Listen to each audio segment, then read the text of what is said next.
الحمد لله نحمده ونستعينه ونستغفره ونؤمن به ونتوكل عليه ونعوذ بالله من شرور انفسنا ومن سيئات اعمالنا من يهده الله فلا مضل له ومن يضلل فلا هادي له ونشهد أن لا إله إلا الله وحده لا شريك له ونشهد أن سيدنا مولانا محمدا عبده ورسوله قال الله تبارك وتعالى في القرآن المجيد والفرقان الحميد فأعوذ بالله من الشيطان الرجيم بسم الله الرحمن الرحيم إن الصلاة كانت على المؤمنين كتابا موقوتا وقال الله تبارك وتعالى في مقام آخر لقد كان لكم في رسول الله أسوة حسنة صدق الله العلي العظيم. معزز سامعین کرام، محترم بزرگوں، عزیز نوجوان ساتھیوں، گزشتہ کچھ جمعہ سے آپ حضرات کے سامنے اللہ کے رسول صلی اللہ علیہ وسلم کی زندگی ہمارے لیے کیسے نمونہ ہے، اس کے تعلق سے کچھ باتیں آپ کے سامنے آئی. زندگی کا ہر معاملہ، ہر موڑ، ہر چیز میں ہمیں اللہ کے رسول صلی اللہ علیہ وسلم کی زندگی کو دیکھنا پڑتا ہے، اس لیے کہ اللہ تبارک و تعالیٰ نے فرمایا کہ تمہارے لیے زندگی گزارنے کے لیے اللہ کے رسول صلی اللہ علیہ وسلم کی زندگی بہترین نمونہ ہے. اس کے تعلق سے کچھ باتیں ہمارے سامنے آئی کہ اللہ کے رسول صلی اللہ علیہ وسلم اللہ کی ذات پہ کتنا کامل یقین اور بھروسہ کرتے تھے، تو ہم لوگوں کو اللہ کی ذات پہ کیسے یقین کرنا چاہیے، یہ بات بھی آپ کے سامنے آئی. اللہ کے رسول صلی اللہ علیہ وسلم باغبانی کی زندگی کیسے گزاری، اللہ کے رسول صلی اللہ علیہ وسلم نے غریبی کی زندگی کیسے گزاری، اللہ کے رسول صلی اللہ علیہ وسلم دوسروں کے ساتھ کتنے خیر خواہ تھے، دوسروں کے ساتھ ان کا سلوک کیا تھا، اس کے تعلق سے آپ حضرات کے سامنے بات آئی ہے. لیکن ایک اہم بات ہے جو ہمارے سے کہنے سے رہ گئی ہے، سب کے ساری باتوں سے سب سے زیادہ اہم بات، سب سے بڑی بات، ایمان کے بعد جس کا تعلق ہے اس کی بات. اللہ کے رسول صلی اللہ علیہ وسلم کی زندگی ہمارے لیے نمونہ ہے، تو ہر چیز میں نمونہ ہے. تو ایمان کے بعد جو سب سے بڑی عبادت ہے وہ نماز ہے. نماز کے تعلق سے ہم لوگوں کو اللہ کے رسول صلی اللہ علیہ وسلم کی زندگی میں کیا نمونہ ملتا ہے. اللہ کے رسول صلی اللہ علیہ وسلم کی نماز کیسے ہوتی تھی، کیا شوق تھا اللہ کے رسول صلی اللہ علیہ وسلم کو نماز پڑھنے کا، کس انداز میں پڑھتے تھے، کیا طریقہ تھا، یہ بھی ہمارے لیے نمونہ ہے ایک ایمان والے کے لیے، مسلمان کے لیے. جب وہ مسلمان اپنے آپ کو کہلاتا ہے تو نماز تو اس کے اوپر فرض ہے ہی. نماز کے چھوڑنے کا کوئی سوال ہی ایک مسلمان کے اندر پیدا نہیں ہو سکتا. کوئی مسلمان نماز چھوڑنے کا تصور بھی نہیں کر سکتا، سوچ بھی نہیں سکتا. لیکن چونکہ اللہ کے رسول صلی اللہ علیہ وسلم کی زندگی ہمارے لیے ہر فیلڈ میں نمونہ ہے، تو ہم ذرا دیکھیں اللہ کے رسول صلی اللہ علیہ وسلم نماز کے تعلق سے کیا کہا کرتے تھے اور کیا کیا کرتے تھے.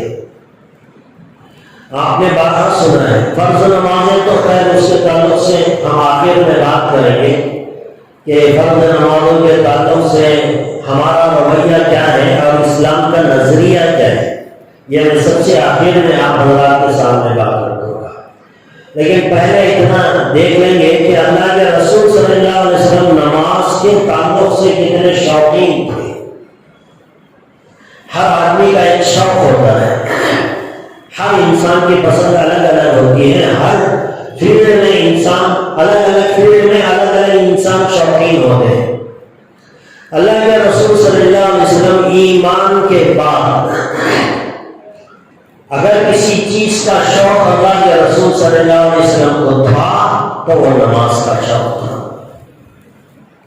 اتنی توجہ کسی اور چیز کی طرف اللہ کے رسول صلی اللہ علیہ وسلم نے اپنی زندگی میں نہیں فرمائی جتنی توجہ اللہ کے رسول صلی اللہ علیہ وسلم نے نماز کے تعلق سے فرمائی۔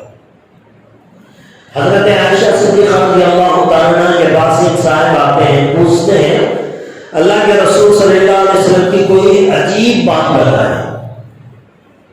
حضرت عائشہ صدیقہ رضی اللہ تعالیٰ عنہ کہنے لگی کہ اللہ کے رسول صلی اللہ علیہ وسلم کی زندگی کی کون سی بات ایسی ہے جو عجیب نہ ہو؟ یعنی ہر بات اللہ کے رسول صلی اللہ علیہ وسلم کی عجیب تھی، لیکن چونکہ تم پوچھ رہے ہو کوئی عجیب بات سناؤ تو سنو۔ حضرت عائشہ صدیقہ رضی اللہ تعالیٰ عنہ کہنے لگی کہ ایک عجیب بات اللہ کے رسول صلی اللہ علیہ وسلم کی یہ ہے کہ ایک مرتبہ میرے بستر پر تشریف لائے سونے کی نیت سے۔ کئی بیویاں تھیں، الگ الگ باری لگتی تھی۔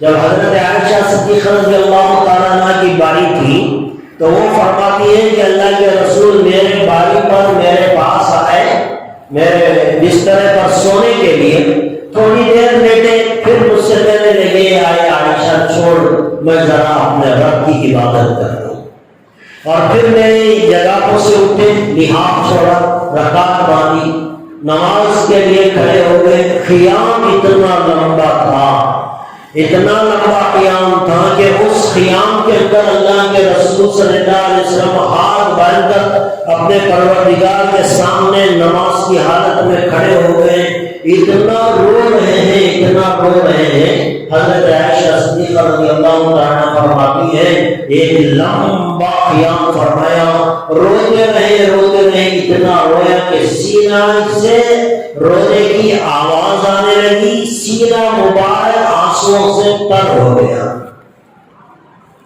اور پھر حضرت عائشہ فرماتے ہیں جتنا لمبا قیام تھا اتنا ہی لمبا رکوع تھا۔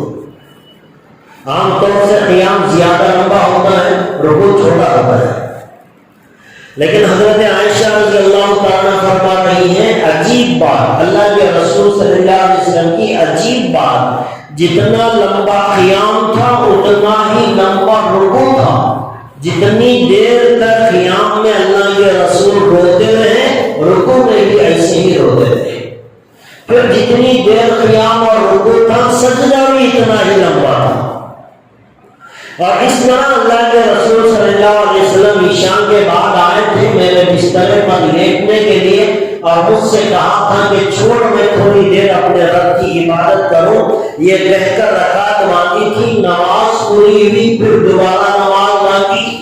اس طرح ساری رات گزر گئی، ابھی اللہ کے رسول نماز میں موجود تھے کہ حضرت بلال رضی اللہ تعالیٰ عنہ آ کر کہنے لگے یا رسول اللہ صلی اللہ علیہ وسلم فجر کی اذان کا وقت ہو گیا ہے۔ نماز بھی اللہ کے رسول صلی اللہ علیہ وسلم کی زندگی سے ہمیں نمونہ ملتا ہے۔ اللہ کے رسول صلی اللہ علیہ وسلم نے جو فرمایا کہ نماز میری آنکھوں کی ٹھنڈک ہے، وہ ایسے ہی نہیں فرمایا۔ جس چیز کو انسان کو جس چیز میں مزہ ملتا ہے اس چیز میں رات گزارنا اس کے لیے آسان ہوتا ہے۔ اللہ کے رسول صلی اللہ علیہ وسلم نے جو فرمایا کہ نماز میں بھی آنکھوں کی ٹھنڈک ہے، یقیناً اللہ کے رسول صلی اللہ علیہ وسلم کو اتنا سکون نماز میں ملتا تھا کہ ساری رات کھڑے رہتے تھے۔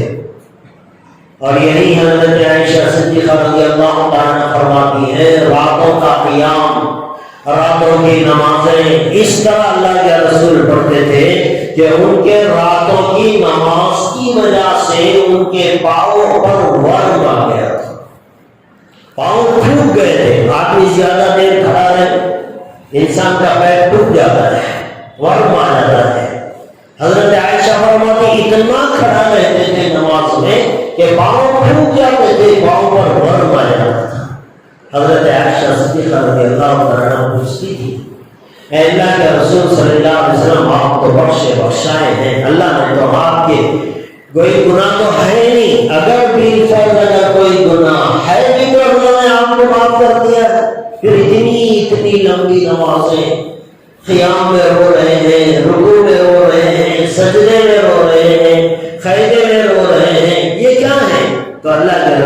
صلی اللہ علیہ وسلم نے فرمایا اے عائشہ کیا میں اللہ کا شکر گزار بندہ نہ بنوں؟ اللہ کی شکر گزاری میں یہ ساری ساری رات کھڑا ہوگا۔ حضرت عوف رضی اللہ عنہ ایک صحابی ہے اور فرماتے ہیں کہ میں ایک مرتبہ اللہ کے رسول صلی اللہ علیہ وسلم کے ساتھ تھا، سفر میں تھا، ہم دونوں سفر کر رہے تھے، کوئی تیسرا نہیں تھا۔ اللہ کے رسول صلی اللہ علیہ وسلم ایک جگہ پہنچے اور ان سے کہا کہ تھوڑی دیر رکو، میں 1-2 رکعت نماز پڑھنا چاہتا ہوں۔ نماز کا شوق، نماز سے دل لگی، نماز میں جو سکون و اطمینان اللہ کے رسول صلی اللہ علیہ وسلم کو ملتا تھا وہ حضرت عوف رضی اللہ عنہ کہتے ہیں کہ میں اللہ کے رسول کے صلی اللہ علیہ وسلم کے ساتھ سفر میں تھا، اللہ کے رسول نے کہا تھوڑی دیر رکو میں ابھی نماز پڑھتا ہوں۔ اللہ کے رسول صلی اللہ علیہ وسلم نے رکعت بنا دی، اللہ اکبر، سورہ فاتحہ ختم ہوئی، اس کے بعد سورہ بقرہ شروع فرمایا۔ وہ فرماتے ہیں کہ سورہ بقرہ جب اللہ کے رسول صلی اللہ علیہ وسلم نے شروع فرمائی تو پڑھنے کا انداز یہ تھا کہ جہاں رحمت کی آیتیں آتے تھے وہاں اللہ سے رحمت کی دعائیں مانگتے تھے، جہاں عذاب کا ذکر آتا تھا وہاں رک کر اللہ کے عذاب سے پناہ مانگتے تھے۔ اس طرح اللہ کے رسول صلی اللہ علیہ وسلم نے پہلی رکعت میں سورہ بقرہ پوری پڑھ ڈالی، تقریباً 2.5 پارہ۔ یہ 2.5 پارہ عام طور سے جب آدمی پڑھتا ہے یہ کام جو حافظ نہ ہو ایسا انسان سرسری طور سے پڑھے پھر بھی اس کے لیے پونا گھنٹہ لگتا ہے۔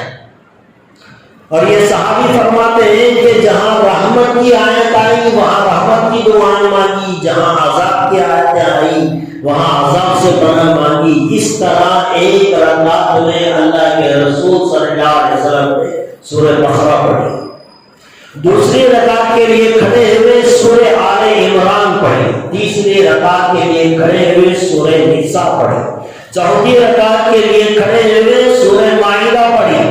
صحابی فرماتے ہیں کہ 4 رکعتوں میں قرآن کریم کی 4 بڑی سورتیں تلاوت فرمائی جن کی تعداد 6.25 پارے کی ہیں، 6.25 پارے۔ اب آپ کو میں سمجھاؤں کہ 6.25 پارے کتنے لمبے ہوتے ہیں، اس کا آسان اگر آپ حساب لگانا چاہیں تراویح میں جو عام طور سے تراویح میں حافظ صاحب جو قرآن سناتے ہیں وہ ایک دن میں 20 رکعت میں صرف 1.25 پارہ پڑھتے ہیں، 20 رکعت میں صرف 1.25 پارہ پڑھا جاتا ہے، اس کے لیے بھی ہماری کمریں درد شروع ہو جاتی ہیں۔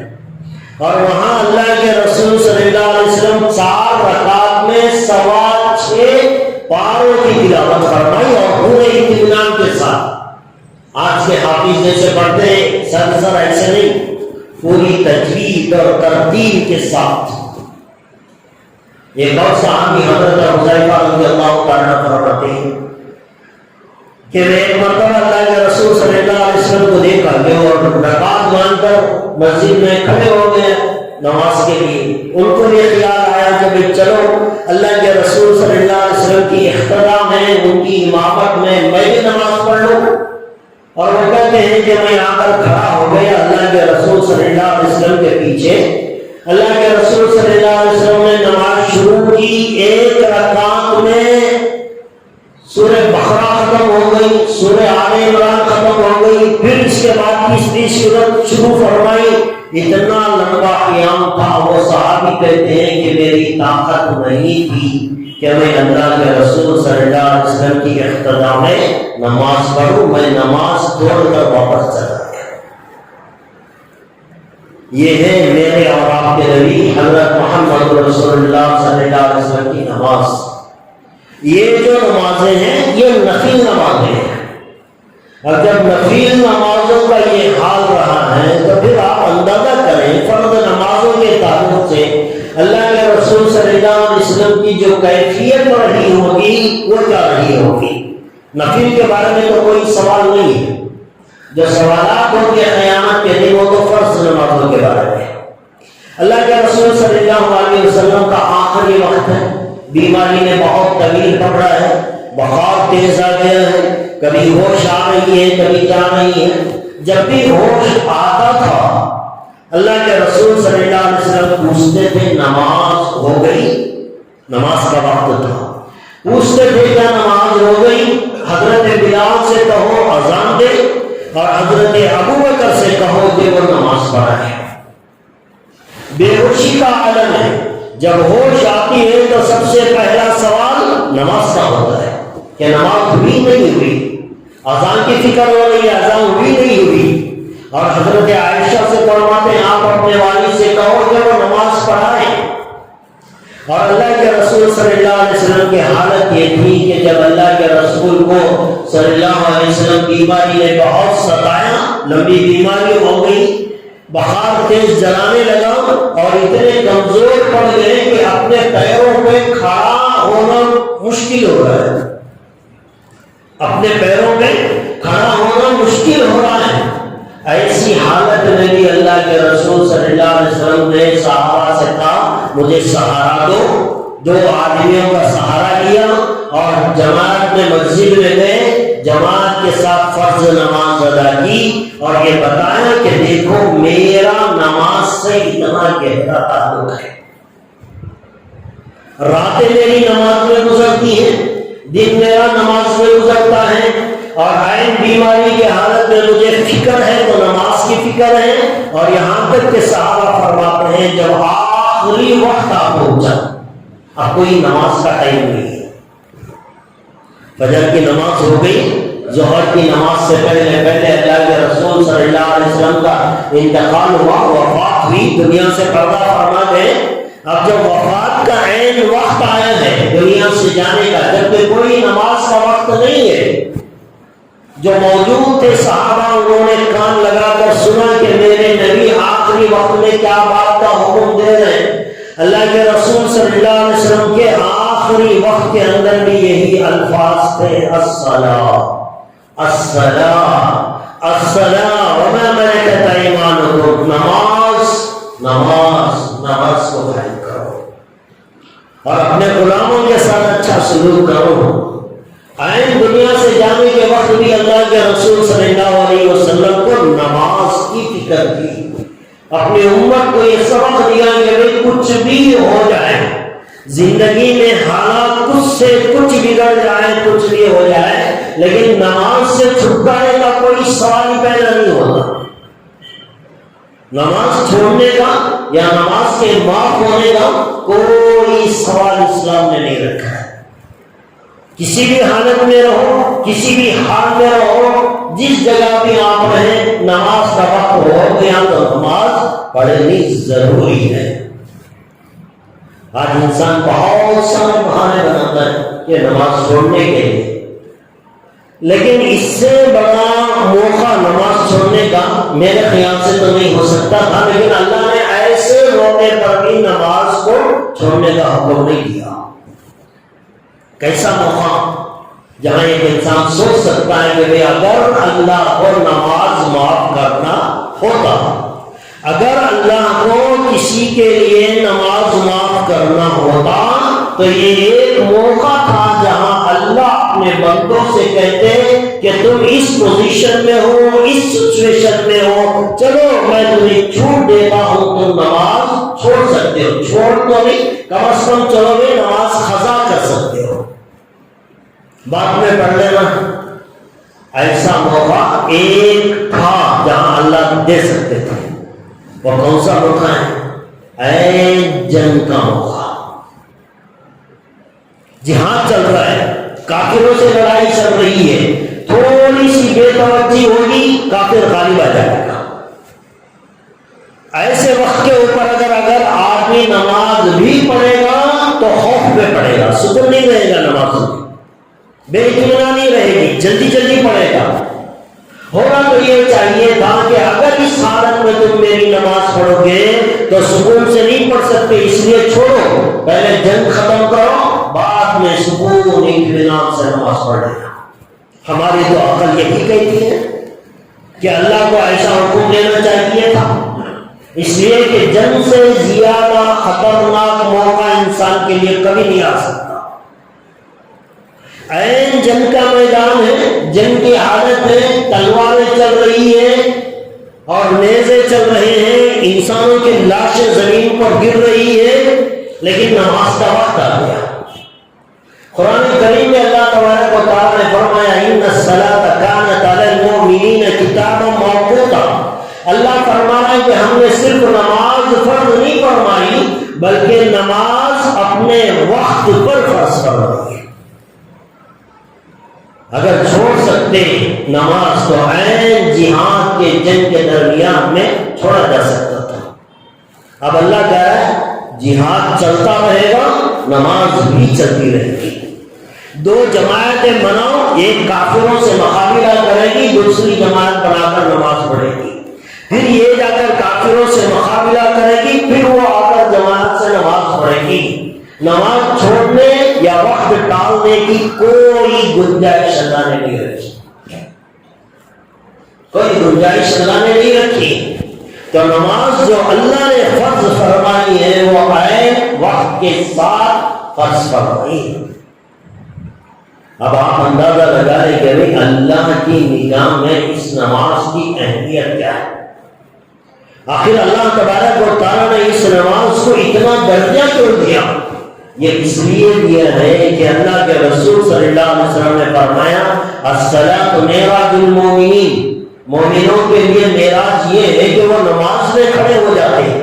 نماز کے لیے انسان ہاتھ بن کر کھڑا ہو گیا، اب اس کا تعلق ڈائریکٹ اللہ سے ہو گیا، وہ اللہ سے باتیں کر رہا ہے۔ حدیث میں آیا جب بندہ ہاتھ باندھتا ہے اللہ فرشتوں سے کہتا ہے میرے بندے کے درمیان میں جتنے پردے ہیں سب ہٹا دو، اب میرا بندہ ہوگا میں ہوں گا، ہم دونوں آپس میں ڈائریکٹ بات کریں گے۔ یہ جو مقام اللہ تبارک و تعالیٰ دیتے ہیں ایمان والے کو، وہ نماز میں دیتے ہیں۔ جہاد کا موقع ہے، جنگ کا موقع ہے، لیکن اگر اللہ سے بات کرنے کا موقع مل گیا تو پھر ایسی ہزاروں جنگیں اس کے اوپر قربان کی جا سکتی ہیں۔ تو اللہ تبارک و تعالیٰ نے ایسے یہ نماز فرض فرمائی۔ اللہ کے رسول صلی اللہ علیہ وسلم کی تو حالت آپ نے دیکھا، حضرت عمر فاروق رضی اللہ عنہ کو عین نماز کی حالت میں خنجر مارا گیا، زخمی ہو گئے، تھوڑی دیر کے بعد ہوش چلا گیا۔ حکیم کو بلایا گیا، علاج کرایا گیا۔ جب حضرت عمر فاروق رضی اللہ عنہ کو ہوش آیا، جب زخمی ہوئے تھے نماز کی حالت میں تھے، اب جب ہوش آیا ہے تو نماز کے باہر ہے۔ جب ہوش آیا تو یہ نہیں پوچھا کہ مجھے کس نے مارا تھا، یہ نہیں پوچھا کہ میرے مارنے والے کو گرفتار کیا نہیں کیا، اور دوسری تمام چیزیں اپنے گھر والوں کے بارے میں کوئی سوال نہیں۔ جب ہوش آیا تو سب سے پہلا سوال حضرت عمر فاروق رضی اللہ عنہ کا یہ تھا کہ میری نماز کمپلیٹ ہوئی یا نہ ہوئی۔ جس نماز کے دوران میں زخمی ہو گیا، اب مجھے ہوش نہیں رہا، مجھے معلوم نہیں ہے میری نماز ہوئی یا نہیں ہوئی، مجھے دوبارہ پڑھنی پڑے گی۔ عین موت کی حالت سی ہے، زخمی حالت میں ہے، کوئی دوسری چیز کی کوئی فکر نہیں ہے، فکر ہے تو وہ نماز کی فکر ہے۔ اللہ کے رسول صلی اللہ علیہ وسلم نے یہی تربیت حضرات صحابہ کرام رضوان اللہ تعالیٰ علیہ مجمعین کی تھی کہ وہ ہر حال میں نماز کے بارے میں فکر مند رہتے تھے۔ وہی رویہ آج بھی ہے اہل عرب میں، آج بھی، حالانکہ بہت سارے گناہ زمین عرب کے اندر ہو رہے ہیں، عیاشی بہت ہے ان کے اندر، آپ دیکھیں بہت سارے ایسے مل سکتے ہیں جو عیاشی کر رہے ہوں، زناکاری میں مبتلا ہوں، بہت سارے ایسے ملیں گے جو نشہ بھی کر رہے ہوں، گناہ کے کام کر رہے ہوں، لیکن اہل عرب کے اندر آج بھی وہ ایک چیز موجود ہے کہ وہ کسی بھی قیمت پر نماز نہیں چھوڑتے، کچھ بھی ہو جائے، زانی ہوگا، شرابی بھی ہو سکتا ہے، لیکن بے نمازی اہل عرب میں کوئی نہیں ہوگا، وہ نماز کا اہتمام آج بھی کرتے ہیں۔ یہ تو ہماری حالت ہے، ورنہ آپ دنیا کے دوسرے جو اسلامی ممالک ہیں جیسے ملیشیا ہے، انڈونیشیا ہے، افغانستان ہے، ایسے علاقے ہیں جہاں ہر حال میں نماز کو ضروری سمجھا جاتا ہے. جس طرح یہاں ہمارے یہاں جمعہ کی نماز میں مسجدیں آباد نظر آتی ہیں، وہاں تو پانچوں وقت میں مسجدیں اس طرح آباد نظر آتی ہیں. یہ تو ہمارا ملک ہے، ہمارے ایریا ہے جہاں ہم نے فرض نماز کو کوئی اہمیت ہی نہیں دی ہے. بس کر لیا چھوڑ دیا بس. پڑھ لیا تو دیندار سمجھیں گے، نہیں پڑھا تو تب بھی مسلمان سمجھیں گے. تو نماز کی کوئی ویلیو آج ہمارے اندر نہیں رہی. پڑھنے والا چھوڑنے والا دونوں برابر ہے.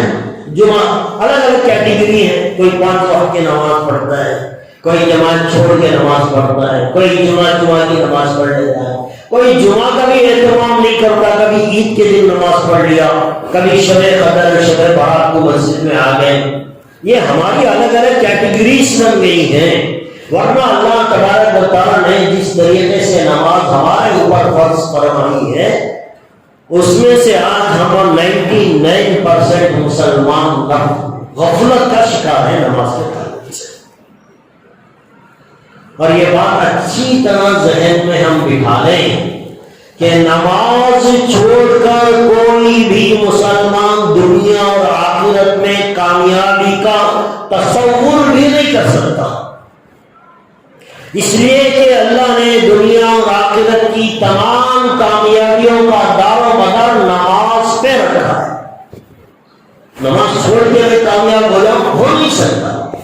آج دنیا میں مسلمان پریشان حال ہیں، آفتیں آ رہی ہیں، طرح طرح کے ٹینشن ان کی زندگی میں آ رہے ہیں. یہ سب حل اس وقت تک نہیں ہو سکتے جب تک مسلمان نمازی نہیں بن جاتا. نماز کے بغیر تو تم دنیا کی کامیابی کا تصور نہیں کر سکتے. آخرت کا تو چھوڑیے، وہ تو ہوگا ہی نہیں. آخرت میں بغیر نماز کے تو کامیابی کا تصور نہیں ہے. آپ نے وہ حدیث سنی ہوگی، اللہ کے رسول صلی اللہ علیہ وسلم نے بھی فرمایا، اور قرآن کریم میں سورہ قلم میں اللہ تبارک و تعالیٰ نے بڑی تفصیل سے بات کی. کبھی کبھی ان آیتوں کو پڑھتے ہیں اور عام مسلمان کے بارے میں سوچتے ہیں تو جسم کے رونگٹے کھڑے ہو جاتے ہیں. پتہ نہیں کیا ہوگا مسلمانوں کا قیامت کے دن. اللہ تبارک و تعالیٰ فرماتے ہیں کہ قیامت کے دن ایک وقت آئے گا جب انسان اپنے قبروں سے اٹھیں گے. حساب کتاب کے لیے اللہ کے سامنے سب انسانیت کھڑی ہو جائے گی. تو اللہ تبارک و تعالیٰ اپنی تجلی وہاں ظاہر فرمائیں گے قیامت کے میدان میں. ایک وقت آئے گا اللہ تبارک و تعالیٰ کی تجلی سارے انسانوں کے سامنے آئے گی. تو وہ وقت ایسا ہوگا کہ سارے انبیاء، سارے مسلمان، سارے کے سارے انسان اللہ کے سامنے سجدے میں گر جائیں گے. اللہ کی ایک تجلی نظر آئی، سارے لوگ سجدے میں گر گئے. قرآن کریم میں اللہ فرماتا ہے 5 لوگ ایسے ہوں گے وہ کھڑے کے کھڑے رہ جائیں گے.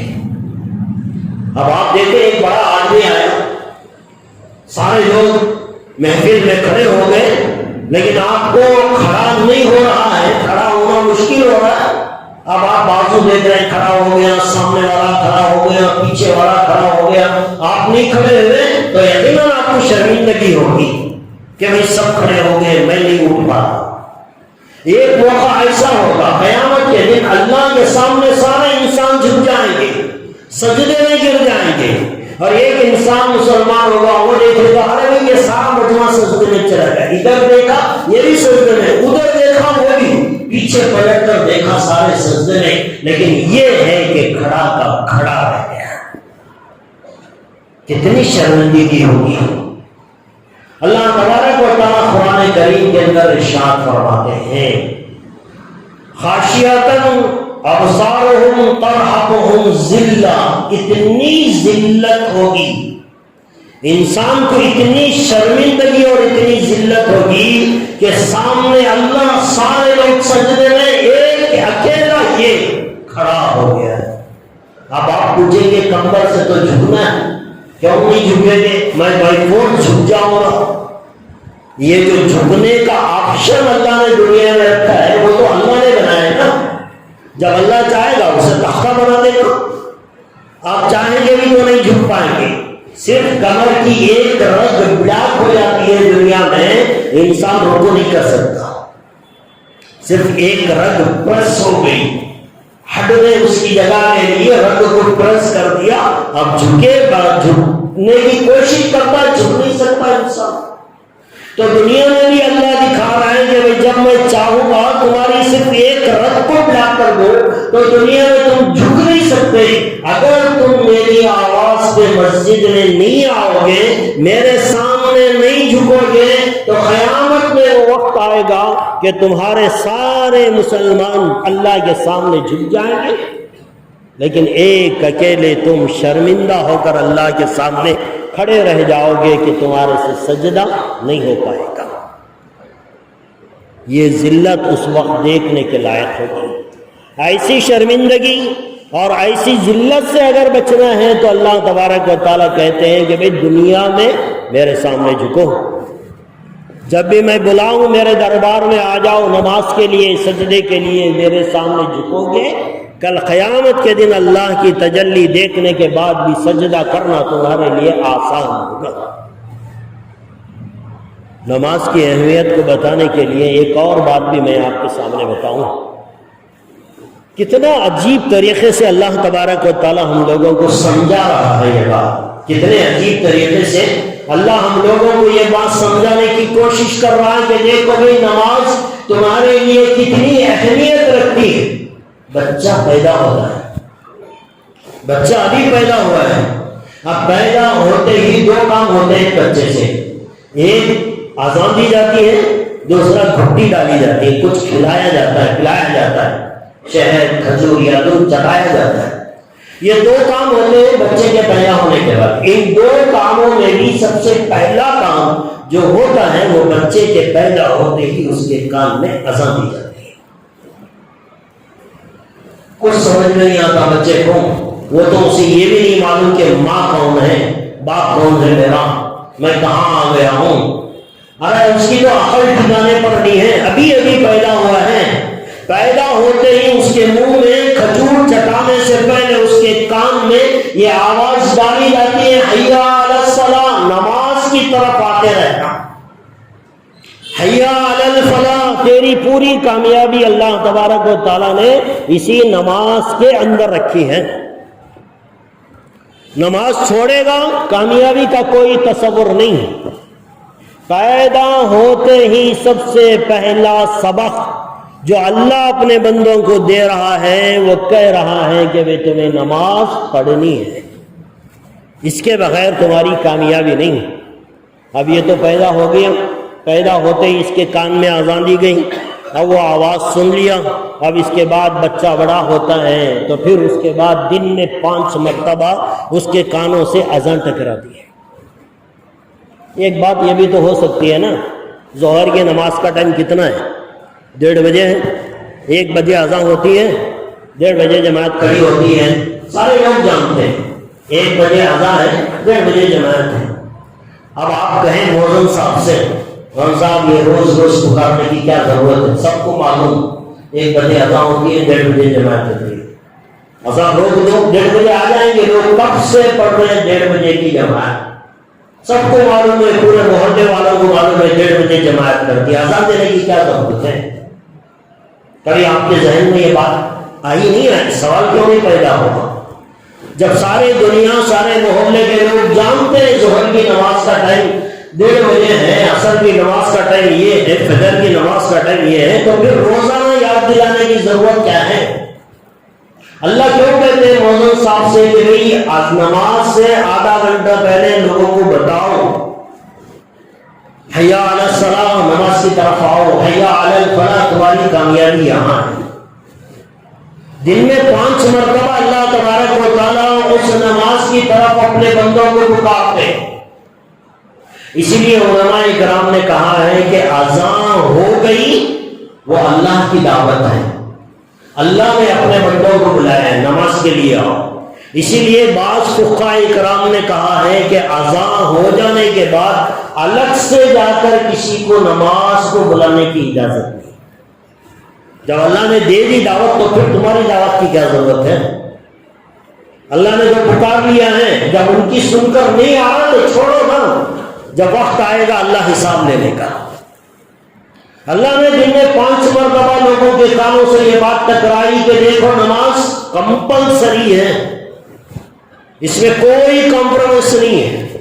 پیدا ہوتے ہی نماز کا حکم کانوں میں ڈالا جا رہا ہے، روزے کا حکم نہیں دیا جاتا، زکوٰۃ کا اعلان اس کے کان میں نہیں کیا جاتا، حج کا اعلان اس کے کان میں نہیں کیا جاتا۔ پیدا ہوتے ہی بچے کے پیدا ہوتے ہی ایک عبادت کا ذکر اس کے کان میں کیا جاتا ہے، ڈالا جاتا ہے، وہ ہوتا ہے نماز۔ اتنی سی بات ہماری کھوپڑیوں میں کیوں نہیں اترتی کہ اللہ بغیر نماز کے تو کسی انسان کو معاف نہیں کریں گے؟ یہ تو قیامت کی شرمندگی ہو گئی۔ اب اس کے بعد جہنم میں لوگ ڈالے جائیں گے۔ حدیث میں آیا، اللہ کے رسول صلی اللہ علیہ وسلم نے فرمایا ایک وقت آئے گا کہ جنتی اور جہنمی آپس میں بات کریں گے، اور وہ بات کیسے کرائیں گے؟ واللہ اعلم، اللہ بہتر جانتا ہے کیسے ہوگی۔ اللہ کے لیے ہر چیز آسان ہے، وہ کریں گے۔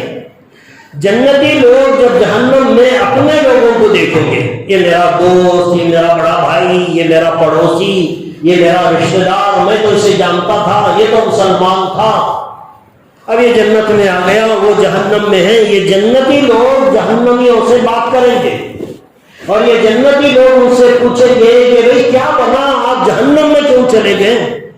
تم تو ایمان والے تھے، مسلمان تھے، جہنم میں کیسے چلے گئے؟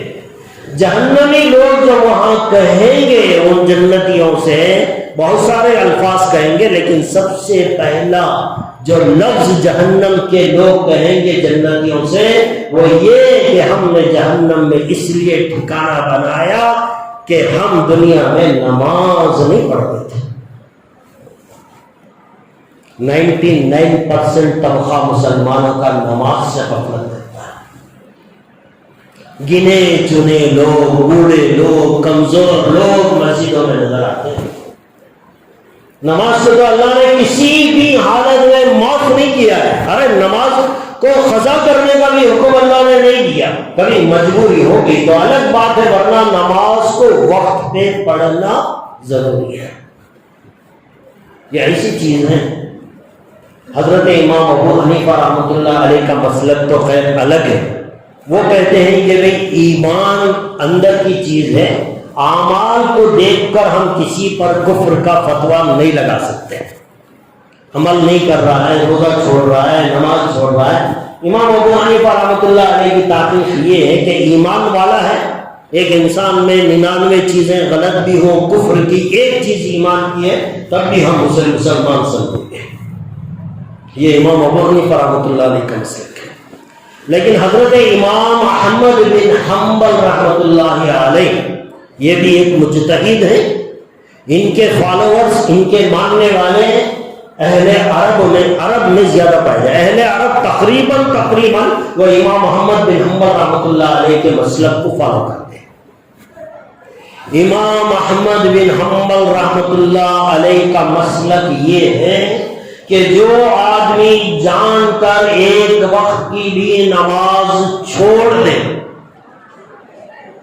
ایک وقت کے لیے نماز جان کر چھوڑ دے، وہ فرماتے ہیں کہ یہ کافر ہو گیا، اب اسے مسلمانوں کے قبرستان میں دفن کرنے کی اجازت نہیں ہے۔ یہ حضرت امام احمد بن حنبل رحمۃ اللہ علیہ کا فتویٰ ہے، اور اسی مسلک کی بنیاد پر آج سے پہلے جو مفتی اعظم سعودی عرب کے جو مفتی اعظم تھے، انہوں نے اس بات کا فتویٰ دیا ہے کہ کوئی جان کر نماز چھوڑ دے وہ ایمان سے نکل جاتا ہے، کافر ہو جاتا ہے۔ انہوں نے ایک مثال کے اوپر فتویٰ دیا، ایک سوال کے جواب میں فتویٰ دیا۔ سوال سنیں آپ، پھر اپنی زندگی کا جائزہ لے لیں، کوئی کسی پر انگلی اٹھانے کی ضرورت نہیں۔ ہر آدمی اپنی جگہ سوچ لے کہ میں کس پوزیشن میں کھڑا ہوں۔ سعودی عرب کے مفتی اعظم سابق، اس سے پہلے جو گزرے، وہ امام محمد بن حنبل رحمۃ اللہ علیہ کا ان کا مسلک تھا۔ انہوں نے ایک سوال کے جواب میں فتویٰ دیا۔ سوال کیا تھا سوال یہ تھا کہ ایک آدمی صبح میں 8 بجے ڈیوٹی کو جانا ہے. توجہ چاہوں گا میں آپ کی. ایک آدمی صبح میں 8 بجے ڈیوٹی کو جانا ہے. اپنے موبائل پر یا الارم پر ٹائم پیس پر 7:30 بجے کی الارم فکس کرتا ہے اور سوتا ہے. 7:30 بجے کی الارم اس نے کیوں رکھی؟ اس لیے کہ اسے 8 بجے ڈیوٹی میں جانا ہے. سوال کرنے والے نے کہا کہ اس نے 7:30 کی الارم رکھی لیکن فجر کی نماز کے لیے فجر کی الارم اس نے نہیں رکھی. رات کو سوتے ہوئے نیت تھی کہ فجر نہیں پڑھوں گا, 7:30 بجے اٹھ کر بعد ڈیوٹی کے لیے جاؤں گا. تو ایسے آدمی کے بارے میں آپ کا فتویٰ کیا ہے؟ تو سعودی عرب کے مفتی اعظم نے کہا کہ وہ کافر ہو گیا. رات کو آدمی سوتا ہے, فجر کی نماز کی نیت نہیں کرتا. اتفاق کچھ حالات آ جاتے ہیں, انسان جب سوتا ہے تو غفلت کی نیند ہے, کبھی اٹھتا نہیں ہے یا اتنی گہری نیند آ گئی, وہ الگ بات ہے. لیکن رات میں سوتے ہوئے فجر کی نماز کی نیت نہ کرنے والا مفتی اعظم کی نظر میں وہ کافر ہے. ایمان نہیں ہے اس کا. ان کے قول کے حساب سے اس کی نماز جنازہ نہیں پڑھی جائے گی, اسے مسلمانوں کے قبرستان میں دفن نہیں کیا جائے گا. اب آپ سوچیں, ہم سوچیں کتنی آبادی ہے مسلمانوں کی جن کے اندر نماز کی کوئی ویلیو نہیں, کوئی ویلیو نہیں. حضرات صحابہ کرام کے بعد حضرات اولیاء کرام کی بھی حالت یہی تھی. حضرت عبید اللہ بن عمر ایک امام بخاری رحمۃ اللہ علیہ کے استاد ہیں. یہ ایک مرتبہ گھر میں ان کے کچھ مہمان آئے, عشاء کی جماعت چھوٹ گئی ان کی. اب جب عشاء کی جماعت چھوٹ گئی ہے ان کے, اب وہ مہمان چلے گئے تو پڑوس کی مسجد میں جا کر دیکھا کہ جماعت ہو گئی. اب اس زمانے میں کوئی ٹائم تو نہیں تھا, واچ وغیرہ نہیں تھے. دوسری مسجد میں گئے, وہاں بھی پتا چلا نماز ہو گئی. تیسری مسجد میں گئے, وہاں بھی جماعت ہو گئی. چوتھی مسجد میں گئے, وہاں بھی جماعت ہو گئی. آس پاس کی ساری مسجدیں چھان ماری, کہیں بھی جماعت کی نماز نہیں ملی. مایوس ہو کر گھر آئے اور آ کر ان کو بہت افسوس ہونے لگا کہ میری آج عشاء چھوٹی نہیں ہے, عشاء کی نماز کی جماعت چھوٹی ہے.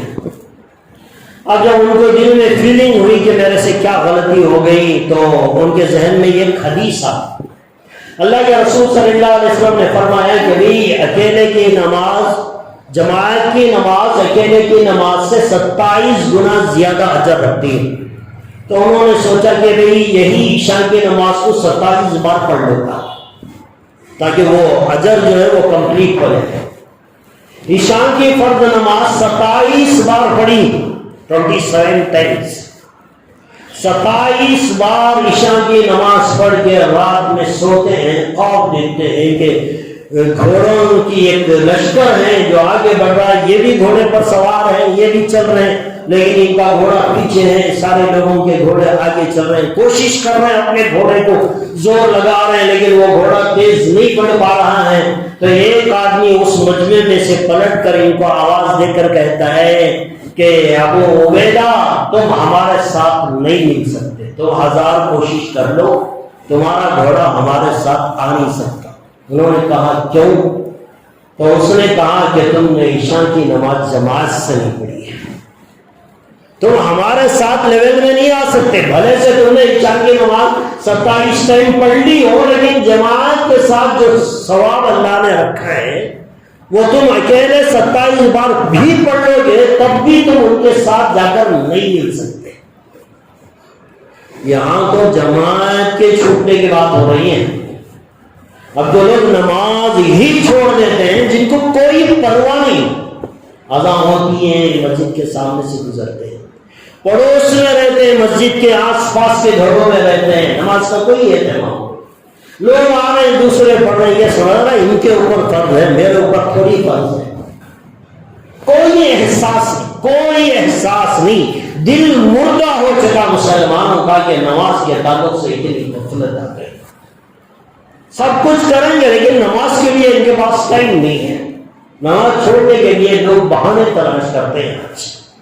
دوستو یہ نماز اللہ نے فرض فرمائی، ایک اذان بچے کے پیدا ہوتے ہی کان میں لگائی. اور آپ کو معلوم ہے ساری دنیا میں یہ اذان کے الفاظ ایسے چکر لگاتے ہیں، کہیں دن ہے کہیں رات ہے، کہیں 1 گھنٹہ آگے پیچھے، آدھا گھنٹہ آگے پیچھے.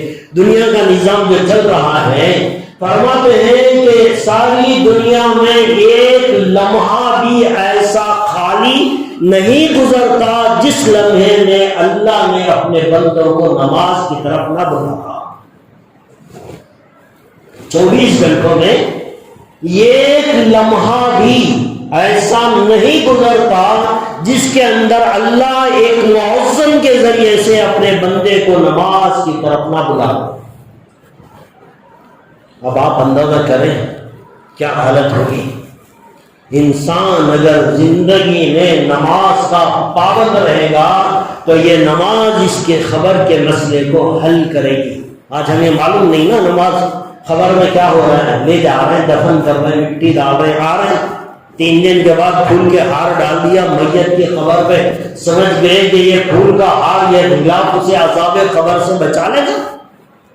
اللہ کے رسول صلی اللہ علیہ وسلم نے فرمایا کہ خبر آخرت کی منزلوں میں پہلی منزل ہے. جو یہاں کامیاب ہوگا بعد کی منزلیں کامیاب ہوگی، جو یہاں پھنسے گا وہ آخرت کی تمام منزلوں میں پھنس جائے گا. اور خبر کا ایک منظر حدیث میں اللہ کے رسول صلی اللہ علیہ وسلم نے یہ بتایا. خبر کا ایک منظر وہ کیا بتایا؟ یہ بتایا کہ انسان دنیا میں جس چیز کی فکر کرتا ہے خبر میں بھی وہی فکر اس کے ساتھ رہتی ہے. آپ دنیا کی ایک مثال دوں میں آپ کو. ایک آدمی کو ایگزام کے لیے صبح میں جانا ہے، 9 بجے کلاس اٹینڈ کرنا ہے. اب اس نے الارم فٹ کیا، رات بھر پڑھائی کی، ایک دماغ میں ٹینشن ہے کہ کل مجھے پیپر دینے جانا ہے، 9 بجے کلاس اٹینڈ کرنا ہے، یہ اس کا لاسٹ ٹائم ہے. لیکن غفلت ہو گئی، نیند لگ گئی، 8:30 پونے 9 بجے اس کی آنکھ کھلی. اب 15 منٹ کے اندر اسے ناشتہ کرنا ہے، واش روم میں جانا ہے، صفائی کرنی ہے، کپڑے تبدیل کرنا ہے، یہ ساری چیزیں 15-20 منٹ میں ریڈی ہو کے پھر کلاس کے ٹائم پر ایگزام ہال میں اسے پہنچنا ہے.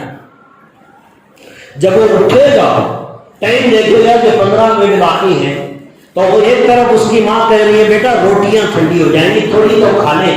بہن کھا رہی ہے بھیا 1 روٹی تو کھا لو، کچھ تو دودھ پی لو، کچھ تو کافی پی لو. وہ کیا کہے گا؟ ناشتے کے لیے بیٹھے گا؟ وہ کہے گا نہیں میرے پاس ٹائم نہیں ہے، مجھے تو جانا ہے. جو ضروری چیزیں ہیں منہ پہ پانی مارا، کپڑے پہنا اور جو ضروری چیزیں تھے وہ لے لیا، گلاس پانی پیا، نہ دودھ کی ضرورت ہے نہ ناشتے کی ضرورت ہے، اسے تو جانا ہے. فکر جو سوار ہے اس کے سر پر ایگزام کی کہ وہ جیسے ہی اٹھتا ہے تو سب سے پہلے اس کے دماغ میں اسی چیز کا خیال آتا ہے. اگر دنیا میں ایمان والا مسلمان نماز کی فکر کرتا تھا، نماز کے بارے میں دیکھ رہا ہے کب کون سا ٹائم ہے، نماز کہیں مس نہ ہو جائے، یہ اس کی فکر ہوتی ہے. ایک ایمان والے کی ایسے فکر ہونی چاہیے. اب یہ ساری زندگی اسی نماز کی فکر میں گزارا ہے تو جب خبر میں اسے لٹا دیا گیا، اس کے رشتہ دار پلٹ کر واپس آ گئے تو اللہ کے رسول صلی اللہ علیہ وسلم نے فرمایا جب منکر نکیر آئیں گے خبر میں اسے اٹھائیں گے، اٹھا کر بٹھائیں گے اور کہیں گے ہم سوال کرنے کے لیے آئے ہیں. جیسے یہاں اس طرح سے اٹھا تھا، ایگزام کا ٹینشن تھا، ماں نے کہا بیٹا ناشتہ کر لے تو کیا کہا تھا؟ نہیں رہنے دو مجھے میرا کام امپورٹنٹ ہے. تو اللہ کے رسول صلی اللہ علیہ وسلم نے فرمایا جب منکر نکیر اسے خبر میں اٹھائیں گے تو اس کا ٹائمنگ جو ہوگا چاہے وہ کوئی کسی بھی وقت اس کی موت بھی ہو، خبر کے اندر اسے ایسے محسوس ہوگا کہ سورج ڈوب رہا ہے اور میں نے ابھی عصر کی نماز نہیں پڑھی ہے. اگر دنیا میں نمازی تھا، نماز کا خیال کرتا تھا، فکر رہتی تھی نماز کے ٹائمنگ کی، تو وہ جیسے ہی منکر نکیر اسے اٹھائیں گے اور کہیں گے ہم پہلے سے سوال کرنے کے لیے آئے ہیں تو وہ منکر نکیر سے کہا رکو نماز کا ٹائم جا رہا، مجھے تو نماز پڑھنے دے دو. وہ فرشتوں سے کہے گا میری عصر چھوٹ رہی ہے، سورج ڈوب رہا ہے، مجھے پہلے نماز پڑھ لینے دو، پھر آؤں گا تمہارے سوالوں کا جواب دوں گا. جب وہ خبر میں بھی جا کر نماز کا تذکرہ کرے گا، یہ اس کے ایماندار ہونے کی علامت ہوگی۔ دلوں پہ ہاتھ رکھیں دوستو، کسی پہ طنز نہیں ہے، دلوں پہ ہاتھ رکھیں، اپنی زندگی کا جائزہ لیں۔ کتنی نماز پڑھ لیتے ہیں ہفتے میں ہم لوگ؟ دن میں کتنی نمازیں پڑھ لیتے ہیں؟ کتنی مرتبہ ہمارے کانوں سے اذان کی آواز ٹکراتی ہے؟ کتنا خیال ہوتا ہے ہمیں ہماری نمازوں کا؟ یہاں تو کفر کے فتوے لگ رہے ہیں نماز چھوڑنے پر، اور وہاں جہنم کے عذابات دکھائے جا رہے ہیں۔ قیامت کے دن انسان کی کمر تختہ ہو جائے گی، اللہ کے سامنے نہیں جھک سکے گا۔ اس سے بڑی شرمندگی اور بے عزتی ایک انسان کے لیے کیا ہو سکتی ہے؟ لیکن اتنا سب کچھ ہونے کے باوجود بھی آج ہماری حالت یہ ہے کہ 99% مسلمان آج نماز سے غافل ہیں۔ بڑی بڑی مسجدیں محلے میں آباد ہیں، لیکن نمازیوں سے خالی ہیں۔ پڑوس میں رہتے ہیں، مسجد کے بازو جن کے گھر ہوتے ہیں وہ بھی نماز میں نہیں جاتے۔ جب یہ حالت ہوگی کیا خیال ہے اللہ کامیاب کریں گے؟ اللہ تبارک و تعالیٰ قرآن کریم میں ارشاد فرمایا کہ قد افلح المؤمنون، کامیاب وہ لوگ ہیں جو اپنی نمازوں کی حفاظت کرتے ہیں۔ نمازوں کی حفاظت نہیں کرنے والا کبھی کامیاب نہیں ہو سکتا۔ اور اللہ تبارک و تعالیٰ نے جہنم کا ایک عذاب تذکرہ ویل کہا۔ ویل یہ جہنم کی ایک وادی ہے، ایک جگہ ہے، یہاں دردناک عذاب ہوتا ہے۔ جہنمیوں کا خون اور ان کا پیپ وہاں جمع کیا جاتا ہے۔ اس کے اندر جو ویل میں جو عذاب ہوگا، اس میں جو آگ ہے جو دہتی ہے، ویسے دوسرے جہنم میں جو آگ ہے وہ بھی خطرناک ہے۔ دنیا کی آگ سے جہنم کی آگ 70% پاورفل ہے، لیکن وہ 70% پاورفل سے بھی زیادہ ویل ایک طبقہ ہے، ایک جگہ ہے جہنم کا، اس میں اتنی خطرناک آگ ہے کہ اللہ کے رسول صلی اللہ علیہ وسلم نے فرمایا معمولی جہنم بھی اس آگ سے دن میں 70 مرتبہ پناہ مانگتی ہے۔ جہنم بھی پناہ مانگتی ہے، اللہ وہ ویل والی آگ ہمارے اندر نہ لگا، دن میں 70 یا 40 مرتبہ پناہ مانگتی ہے۔ یہ وہ جہنم کا گڑھا ہے، اور اللہ کیا فرما رہے ہیں؟ اللہ ہماری حفاظت ہے۔ اللہ تبارک و تعالیٰ فرما رہے ہیں فوائل للمصلین الذین هم عن صلاتهم ساہون۔ اللہ تبارک و تعالیٰ فرما رہے ہیں وہ ویل، یہ جہنم کا وہ طبقہ جس کے طبقے سے جہنم خود پناہ مانگتی ہے، ایسے جہنم کی کیٹیگری میں ان لوگوں کو ڈالوں گا جو نماز میں سستی کرتے ہیں اور دکھاوے کے واسطے نماز پڑھتے ہیں۔